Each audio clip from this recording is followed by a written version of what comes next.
It's a royal thing. I mean, royals, when this show came out over here, you realize how many opinions people have about the BBC, about royals, and about Emily Maitlis. And you realize, God, okay, you're pissing a lot of people off, just by doing it.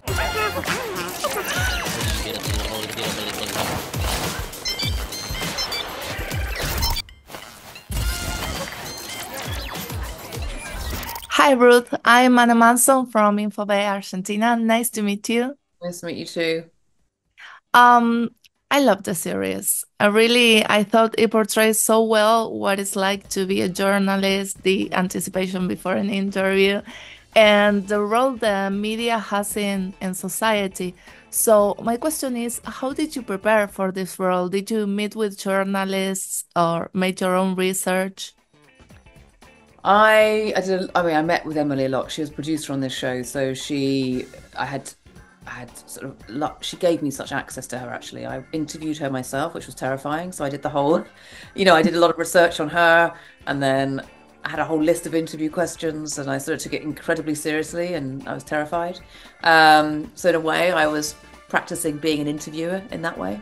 I um, I went to see her at work and watched her at work. I interviewed and talked to some people at BBC Newsnight. So I went to see how that was all done live. Newsnight shows were put on and went to watch one taking place. Hmm. Um, so I was working, I sort of focused on that side of journalism, the sort of news journalism and the live news journalism rather than any other sort of form of journalism.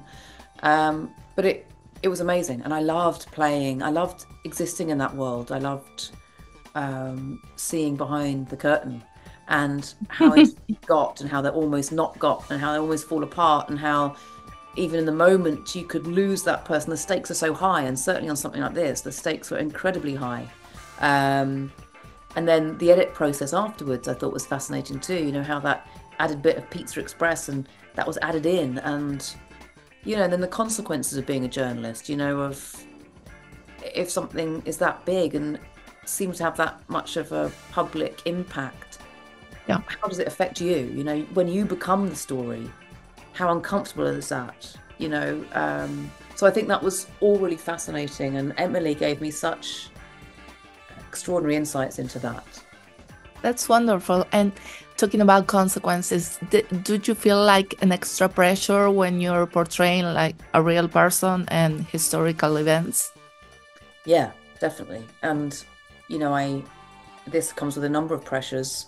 Of course, playing a public figure, people know how she speaks and walks and talks, and they'd seen this interview, so there was a lot of pressure on both those things. And also, it's a royal thing. I mean, royals, when this show came out over here, you realize how many opinions people have about the BBC, about royals, and about Emily Maitlis, and you realize, God, okay, you're pissing a lot of people off, just by doing it. Um, but I thought, I loved the challenge of it. I had never played a public figure before, and I knew there was a technical challenge to that. Hmm. And I thought the interview was fascinating, and I thought that, like you said, the themes around it are fascinating. So I think it's a story that's worth telling and worth putting out there. So yeah, that's why I took it on. But it was yeah, you do feel the stakes of it. Yeah.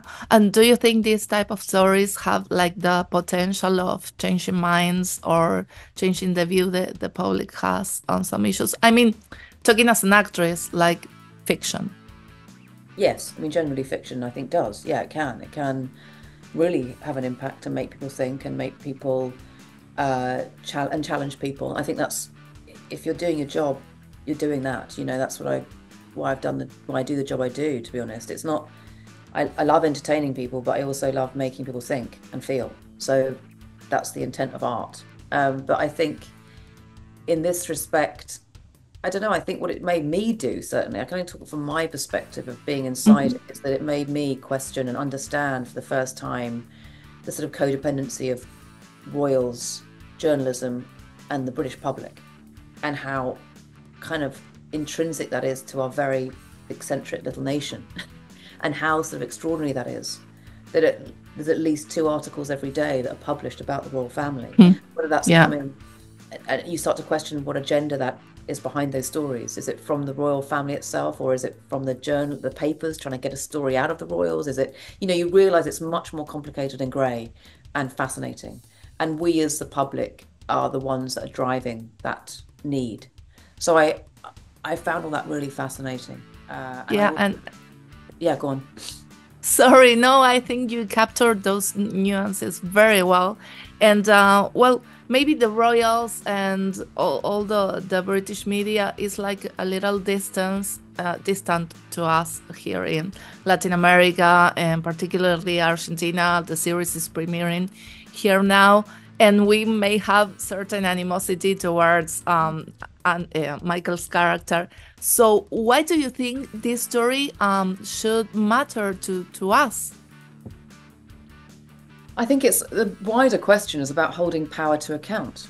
It's about what do you, and the importance of journalism, and the importance of a democratic country, actually, where you have freedom of expression and voice, that a journalist can sit down with a royal, with a person of huge power in our country, and ask him questions about a scandal that he's been involved in, or that he's been mentioned in, or that he's been accused of.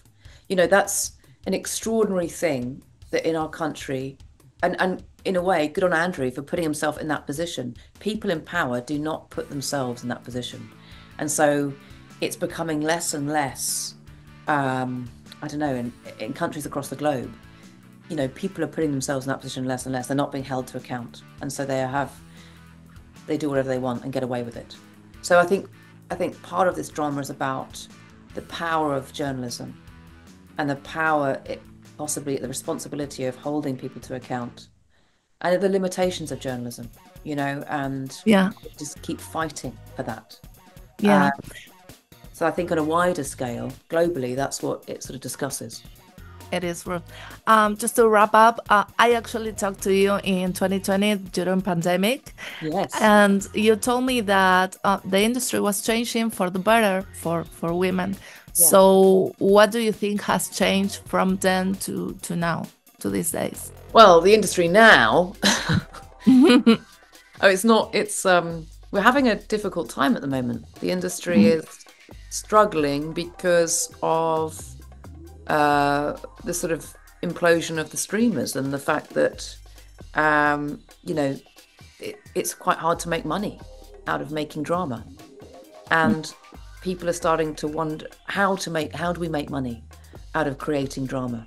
And I think because of the streamers, there's a sort of infinite amount of material you can have online, but there's a finite amount of subscribers. So I think at the moment we're having after COVID, there was a massive explosion, and everyone went onto streaming, and material was being made everywhere, dramas were being made everywhere, and now there's a massive reduction. And people are spending less, taking less risks. And for me, the less risk thing is the most dangerous. When we start to take less risks, we're not doing shows like this. We start to put out material which doesn't challenge, doesn't make people feel.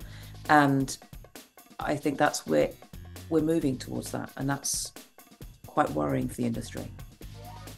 Ruth, thank you so much. It's always a pleasure talking to you and hear you talking. Yeah. Thank you.